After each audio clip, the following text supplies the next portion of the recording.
Welcome to The Kindness Project, the podcast designed to share stories of kindness and share how kindness can make positive change in our world, one small act at a time. This week on The Kindness Project, we talk about Beryl and Barry, travel, and the second part of the interview with Lucy Pattrick from Tapestry. Bye, Barry. We just got interrupted. We were halfway through an introduction for The Kindness Project, and we got interrupted by a phone call, and it was Barry. And who's Barry? Barry's a really lovely man, actually. He's a really nice guy. You're a nice chap, Barry. Well done, Barry. You may not listen to this ever, Barry, but Barry... Barry, you're a nice chap. You're an icon. Barry, you are a legend, Barry. This is... that we said you're integrating into pop culture, Barry. Barry, you are the man. You are a legend. You're an icon. What I've got to teach you, Charlotte, is when you say bye, Barry, you do it when the phone's still on. No, I did that intentionally. Yeah, I intentionally put it down there. Bye, Barry. All right, okay, fair enough. I'm joined by a girl who, nearly at 15, remains the Pied Piper of Essex. Might pull me flew out in a minute. It's Charlotte Dames, although Barry might have the title now, because he's a legend. Icon, Barry! Your BFF, Barry.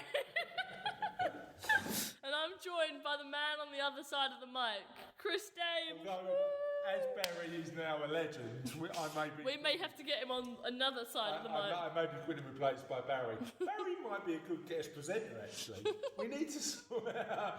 Well, we need someone in this little triangle. Yeah, well, we had Mike, didn't we? Mikey. I think our old friend and buddy and pal John Cook wants to jump on. Yes. So we will have some awesome guest presenters. And listeners, if you've got somebody you think would make a really good guest presenter of the Kindness Project, and who would willingly come on, don't kidnap them. Don't kidnap a guest presenter of the Kindness Project. They've got to come on willingly. And if their name is Barry, they get extra points. If their surname is Barry, it doesn't count. If their surname is Barry, they're definitely coming on. If their full name... Hello, what's your first name? Barry. What's your surname? Barry. Barry? Yeah. My middle name? Barry. Barry. I actually have 4 middle names. My name's Barry.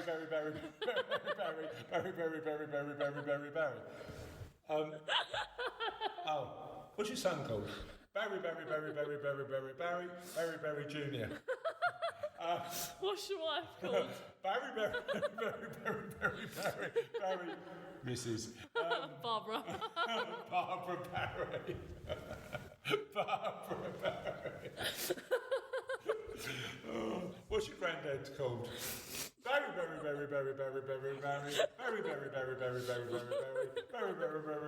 Barry Senior.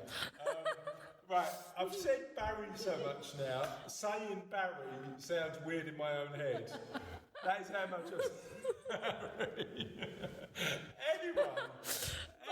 Barbara Barry. Anyway. Oh, God.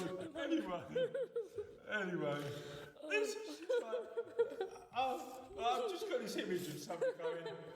I listened to a podcast the other day. Was it a good one? I don't know. They said Barry 27 times before they started.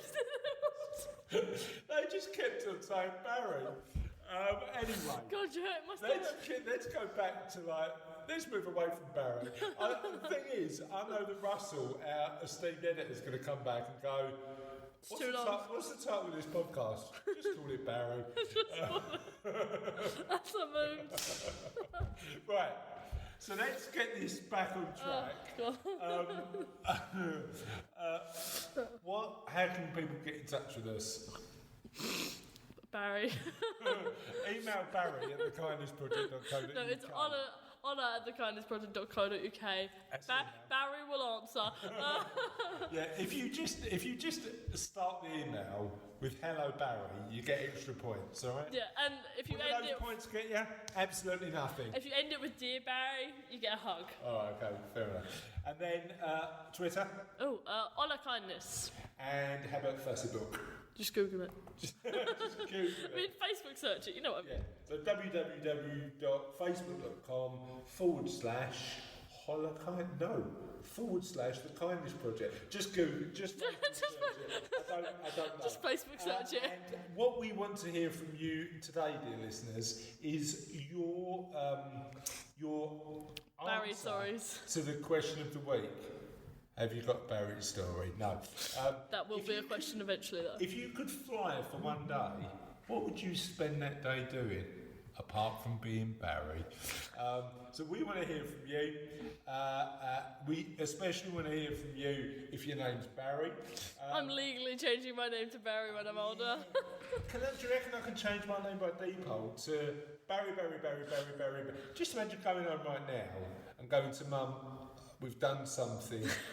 What have you done? I've changed Charlotte's name to Barry.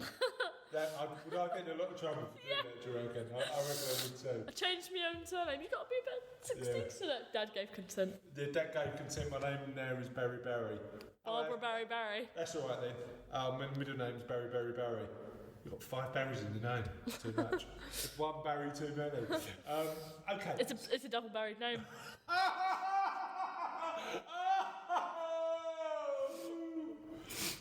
I don't know if that works or not, but anyway. We're going slightly mad here, so should we get on with Kindness News? Yeah. Welcome to Kindness News. That's a bit formidable, that introduction. Welcome to Kindness News. It sounds quite Russian. Okay, so are you going to ask? What edition is this week's Kindness News? Sheffield! You know what? Can I just tell my little Sheffield story? Go ahead. So the last time, I've only been to Sheffield ever once. And there is a bit of a kindness-related perspective from the story. Because it was when I just finished walking 66 miles through Yorkshire, and Sheffield was the place that I had to go. I was raising some money for guide dogs, do you remember? I remember that. A couple of years ago, and I was doing a 24-hour walk, finished in Sheffield, and I just finished walking 65 miles, and I was walking through Sheffield on a Sunday lunchtime. Everybody was out doing their shopping and enjoying Sheffield. I'm walking like a 98-year-old man because I've just walked a lot of miles with 2 walking sticks through Sheffield. And to be honest, I was a bit tired to enjoy it. So maybe next time I visit Sheffield, I might be able to get to enjoy it a bit more. But Sheffield obviously is a bit of a kind place because you've got a story from there. So what kind of stuff has been happening in Sheffield? Okay, so the title of this, Margaret's Act of Kindness set to improve care at Sheffield Care Home. Oh, cool.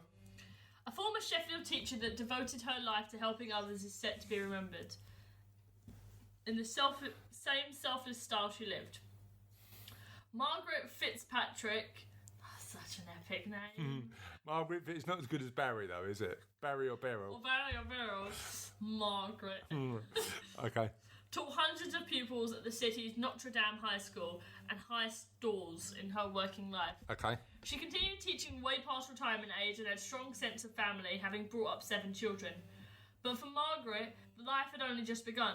She ended up doing 25 years voluntary work for Sheffield St Luke's Hospice. It was only after a fall at the age of 97 she was admitted to Broom Grove Nursing Home, where she lived for the final 2 years of her life. Okay. Margaret's name is now set to live on thanks to her donation to the home. The money is funding a high-tech bladder scanner, which is set to reduce... Bladder scanner. That's lovely, though. If you need a bladder scan. Scanner, which is set to reduce hospital... Does it say bladder scanner? It says bladder scanner. Okay. Which is set to It's quite a niche piece of equipment, a bladder scanner. It's set to reduce hospital admissions and provide far less invasive treatment. Yeah. Or of urinary conditions. Yeah. 4 of Margaret's family presented the equipment at a special ceremony. Donna Pierpoint, manager at Broom Grove Nursing Home, said, "It was an honour to care for such an amazing person in the last 2 years of her life. Love it. Margaret was a very practical person, and it seemed fitting that her memory lived on in such a practical and and you know what? That sort of equipment to help elderly people live more comfortable lives in their later years is really good. Why are you looking like a gerbil and putting your... What is that tea, or is that... What is it? Black currant? It's sour. Sour, okay. It's rhubarb custard. Oh, rhubarb and custard. Rhubarb and custard? Oh, right, okay. So I love the idea of Margaret. Margaret. Practical Margaret. Not we're going to get a bouncy castle or we're going to get a new chessboard. I am going to be practical because I'm practical Margaret, and I'm going to get a bladder scanner to help people not have to go into. Yeah, I wonder if anybody uses it for fun. You know, like they just have a little. They're just like, oh, look at me bladder. Okay, I think that's it for Kindness News this week. So this week we've got the second half of the interview with Lucy Pattrick.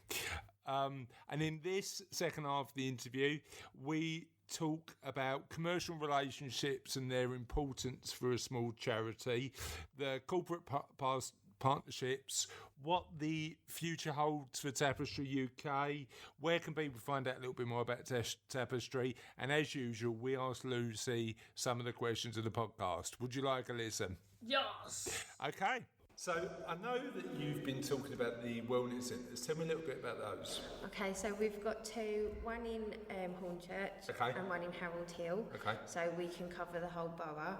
And we have minibuses that go out within a 3-mile radius to pick people up from home. Okay. To bring them in for the day. There's lots of food involved during the day. Awesome, we love food on the Kindness Project. Yep. So, what kind of food? From 9 till 11 you can get tea and toast and coffee. Then 12 o'clock you can have a full 3-course meal. Very nice. And then in the afternoon you can have tea, cake and biscuits. Oh, awesome. Do people... Do people come along and literally just gorge, or is it like, do they, how does it work? Do they come along like halfway through the day, or just like sort of tend to spend all day there? How does it tend to work? Yeah, people tend to spend all day. They do like usually 5 hours, so like 10 till 3 or 11 till 4. Yeah. And then obviously, and then they've got the travelling time, so it's a full day out. Yeah. So it's how many times a week do people come typically? Well, you have people that come once a week, and you have people that come 6 days a week. Okay. Yeah. And obviously, like we try and keep our costs down because there is a cost involved because we've got like qualified care staff there during the day. Gotcha. We have quite a good ratio as well, so it's 1 member of staff to every 5 people. Okay. Plus we have volunteers that make up numbers as well, so it's quite interactive, like people get attention and plus as well there's other people there to talk to that could be similar age to them and things like that. And I mentioned before about one story. Just give me one person you've helped. There's so many, I can't give you one. Gotcha, it's difficult, isn't it? It is really difficult. I mean, because like when I worked in the dementia advisory team, we help people apply for, when you get diagnosed with dementia, you can apply for attendance allowance to help pay towards care. Because once you're over 65, you don't qualify for the personal independent payments. You have to have attendance allowance. So I've helped people apply for that. And then you can also apply for a council tax discount. And I helped a couple apply for their council tax discount. And because my husband had been diagnosed for, I think it was about 4 years.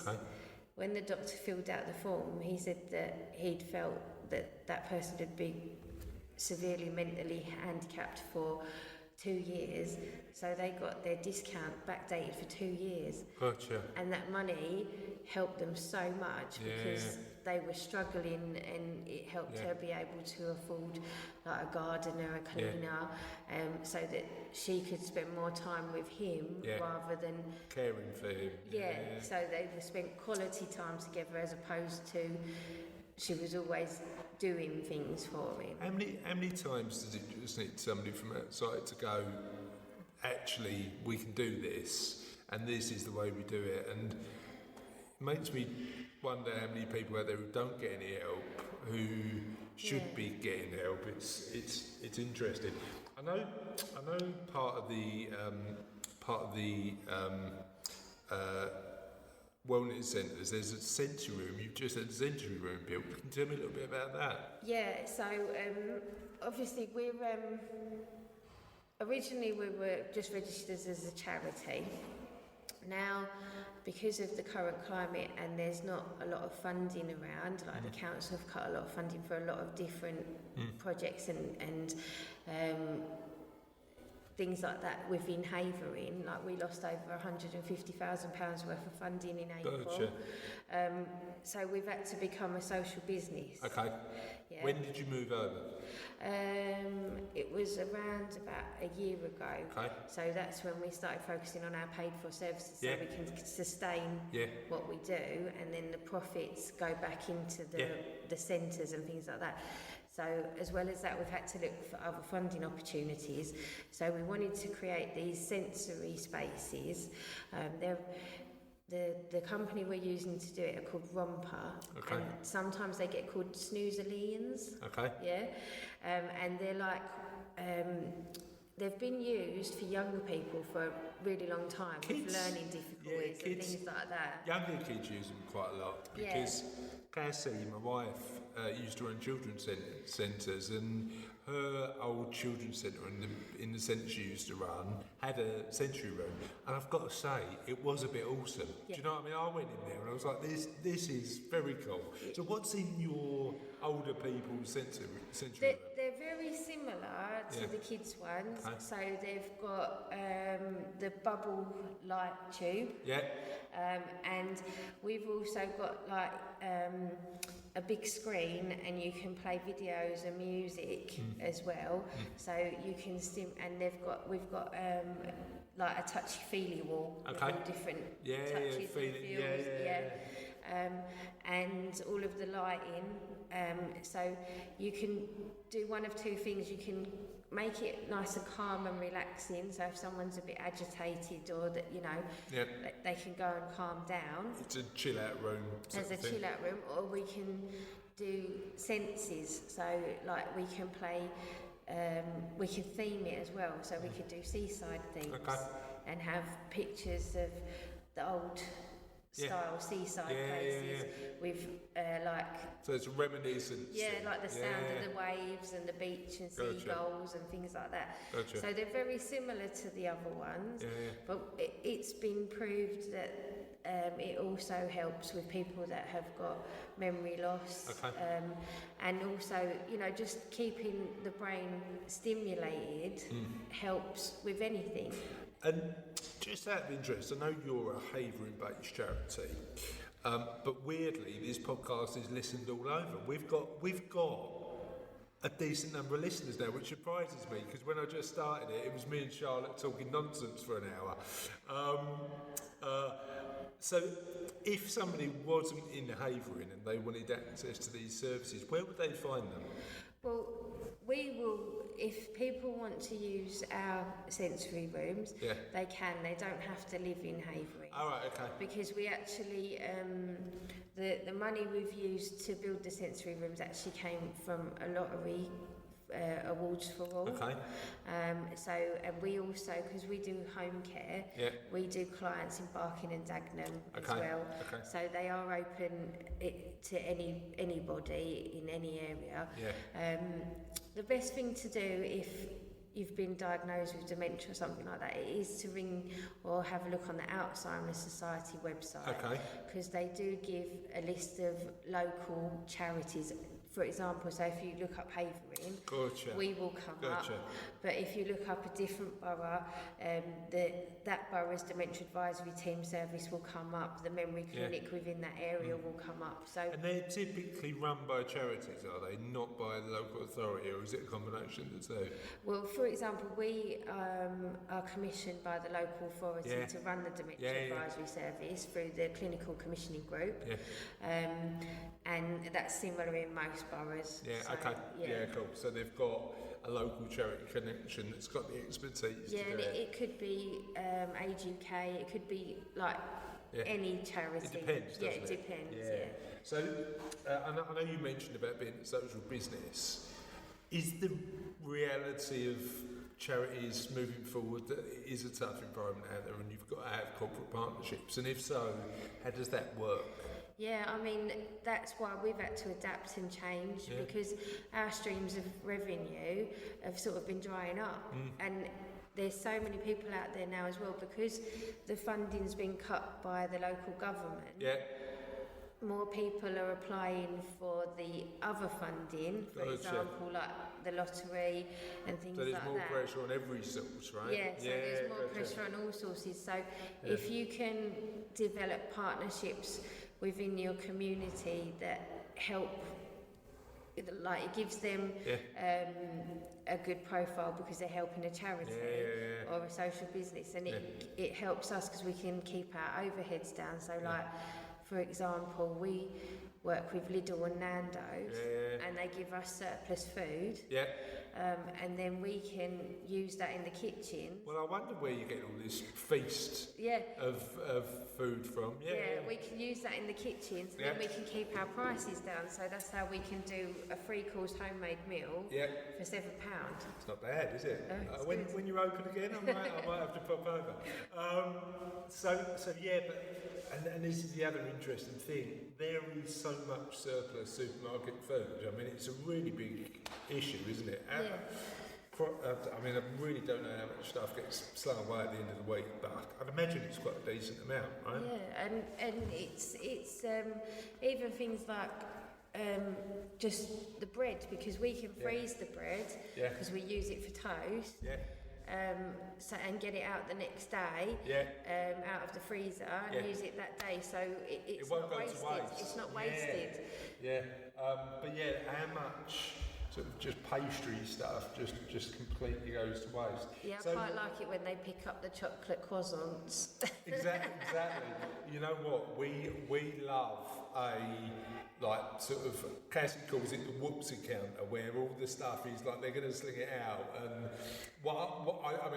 I've got to be honest, you won't find me near a supermarket anytime soon. I'll let Cassie do that sort of stuff. But certainly she loves a bargain. She loves it. But even with supermarkets selling it for a really low cost when it's going off, still loads of stuff gets thrown away, and I never understood why they didn't have more commercial relationships. I think they do now. There's a lot. I mean, as well, you see the food bank donation trolleys now, don't you? In supermarkets, that's really good. But I mean, there's lots of other companies that have surplus of things, and they might not think that a charity like us could use it, but we could. You know what's interesting? I didn't think Nando's would do something like that, but obviously they'll have surplus stuff that they need to get rid of. How do you build those sort of commercial connections? All different ways. So, like, obviously being marketing, I attend networking events and things like that. Just meet people, right? And sometimes it's just they'll ping an email through to all of the local charities and say, could you use this, could you do, and it's just picking up on those and getting back to people, because that's the other thing. A lot of emails sit in junk folders or they get looked over because it might not be, you might think it's spam or something like that, so it's just keeping an eye out. Being proactive with the responses. So we're going to talk about how people can get in touch with you in a minute, but you're a podcast listener as well, aren't you? You listen to the podcast. So let me ask you a question. What's your favourite question of the podcast so far? I quite liked the one the other day about what's your best bit of advice. Okay. Yeah, and I did reply and I said, and this, my mum. Yeah. Who's friend of the show, by the way? Friend of the show, Chris Rainey. She's been on podcasts. I think kindness has been like, I've been brought up with it. I see that, and, I come from a long line of kind people. But I do think you have to install those values into your kids and things like that. How did you do that with George? I just tell him what to do. No, he's a good boy, boy. Yeah, how do you instill... I mean, part of this is me exploring how you do that, because I'm not convinced... I'm convinced that I'm getting there, but I'm not convinced that I do it as well as I should.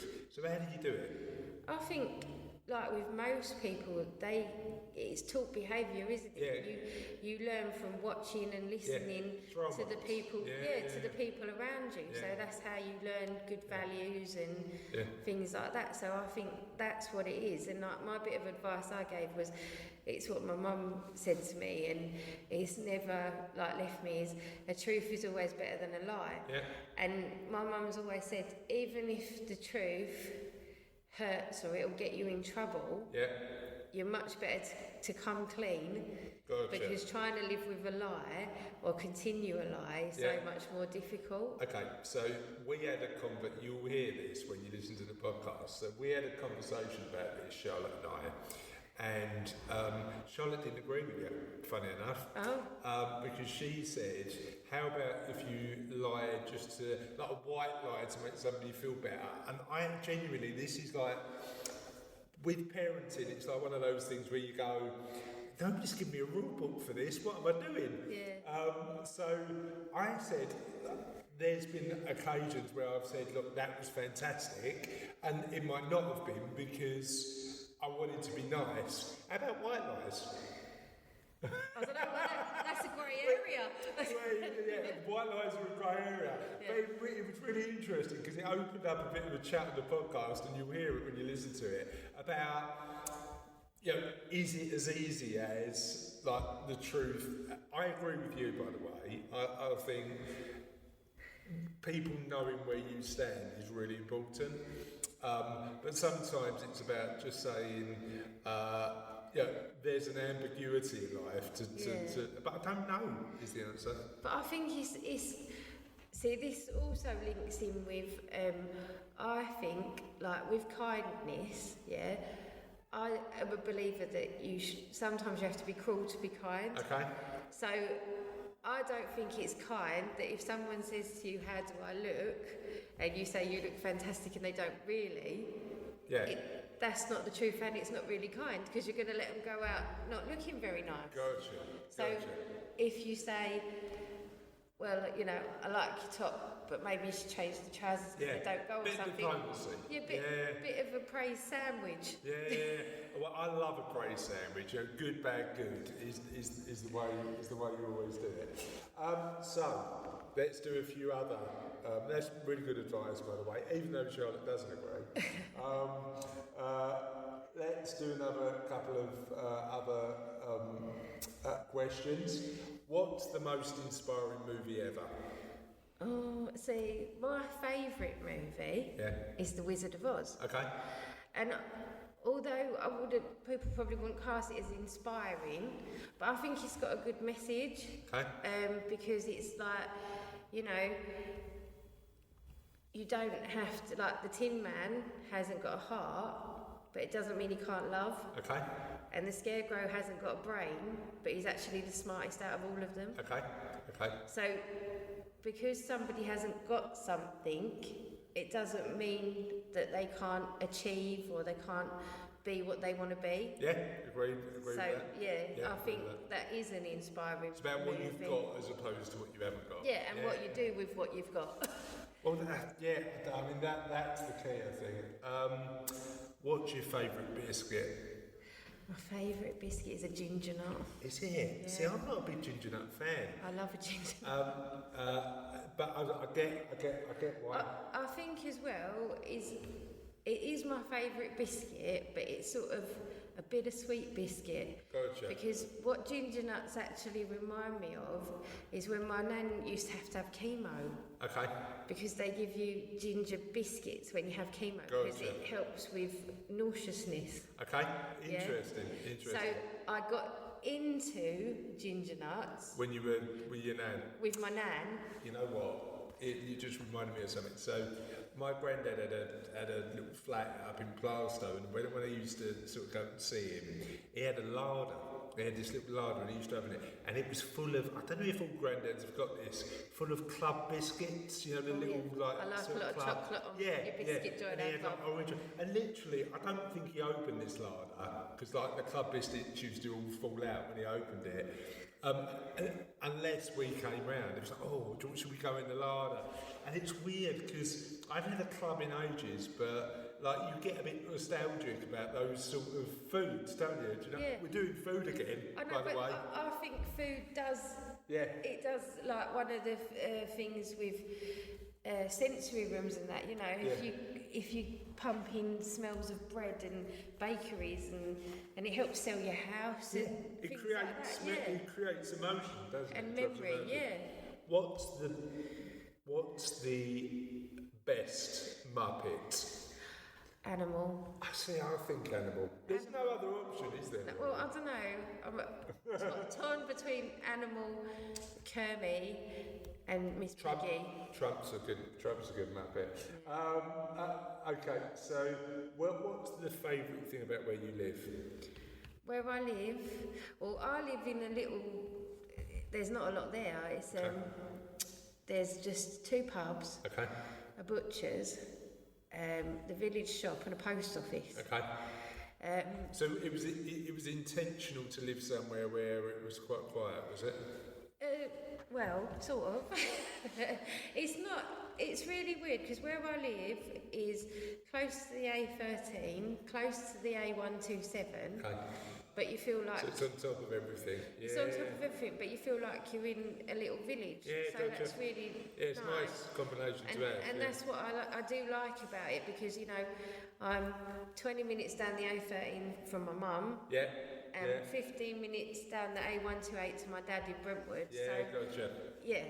That's probably my favourite thing about it is that you feel like you're secluded. But you're not. Cool.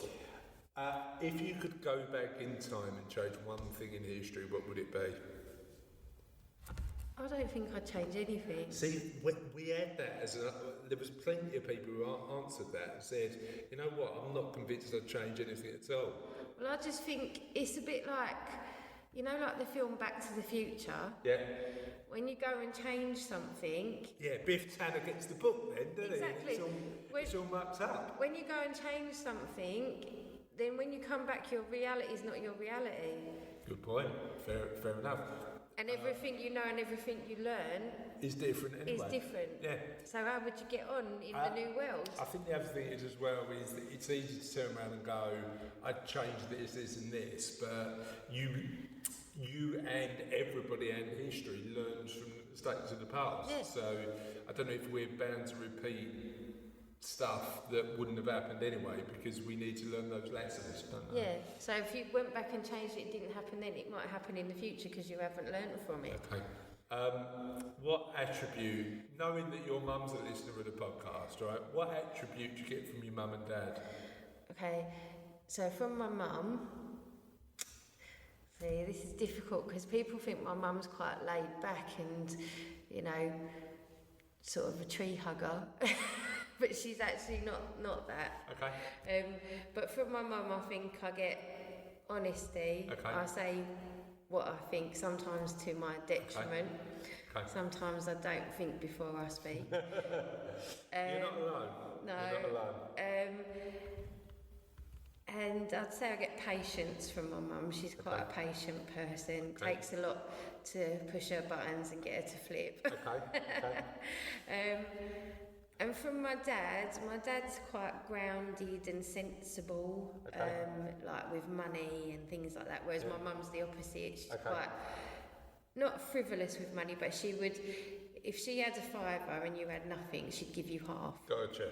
To her own detriment, so then she wouldn't be able to... So she doesn't value it, yeah. So, yeah, I think that's what I get. I get my sensible and sort of grounded side from my dad. Okay. And I get the fun, sort of,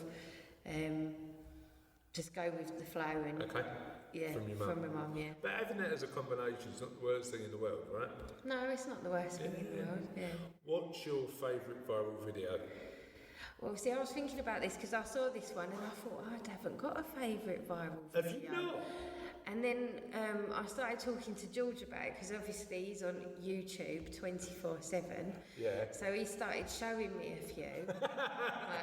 And I quite like the cats when they have lightsabers. Have you seen them ones? I haven't seen that one. Can you forward me the video? There's loads of them. If you type in YouTube... Cats with lightsabers. Cats with lightsabers. It's like cats, you know, when they go like that. They've given them a lightsaber. And having fights with each other, but they've given them lightsabers. Awesome. We like that. Yeah, I quite liked that one, so...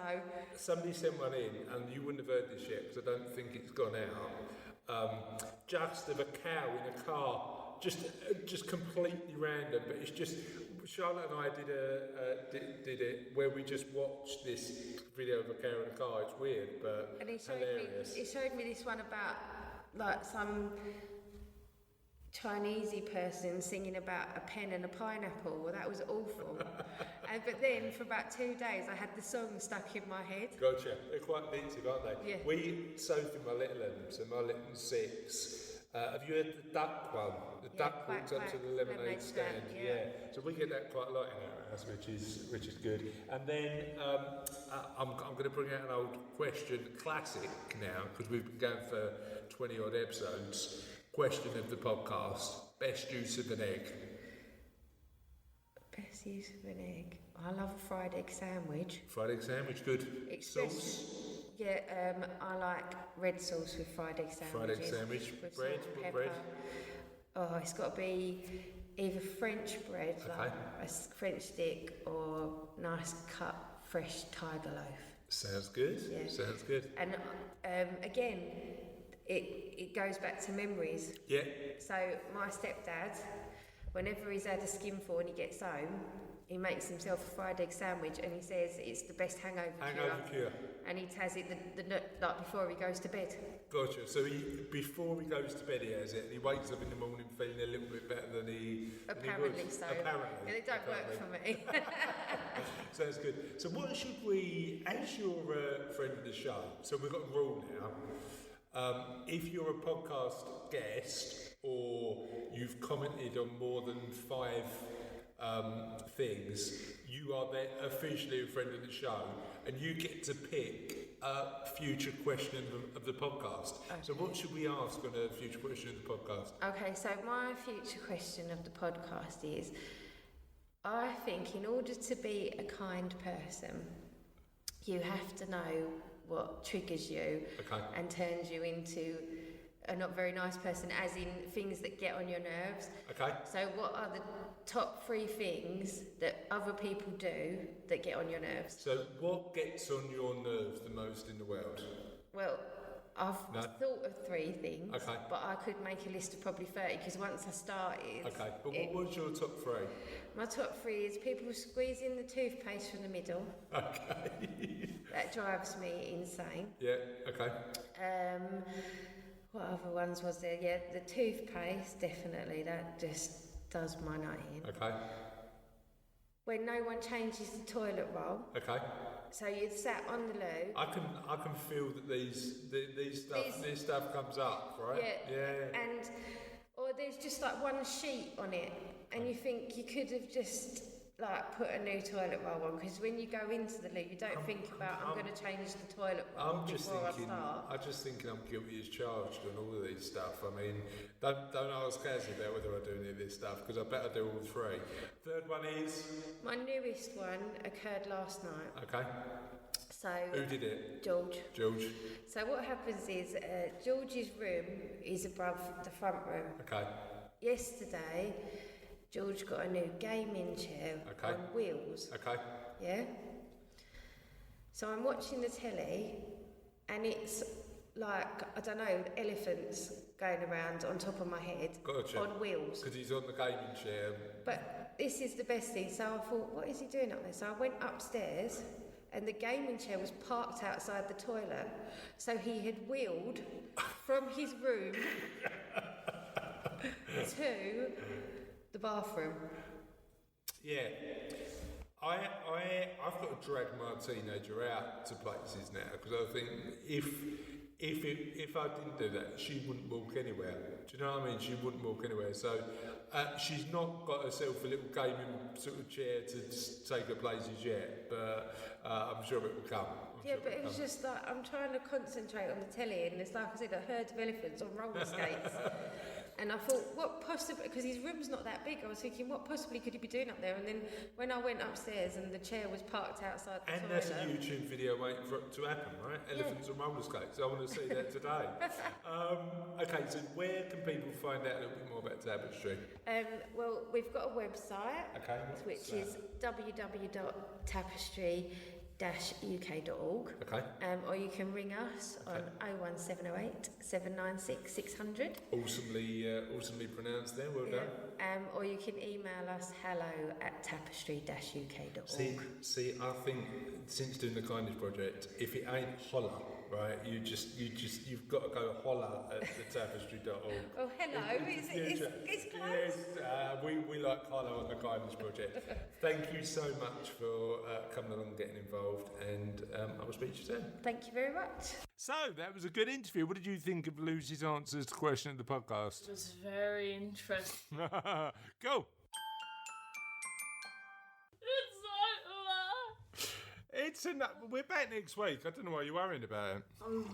Everything ends and nothing begins. No, it does. I said it begins next week. We do one of these every single week. Oh, yeah. Week in, week out for about a year now. But the end is not really the end. We've got that. Yeah, we've got more to come. Yeah, we've got more to come.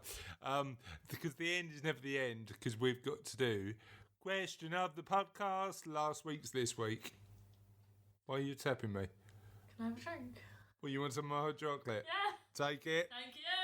Sharing.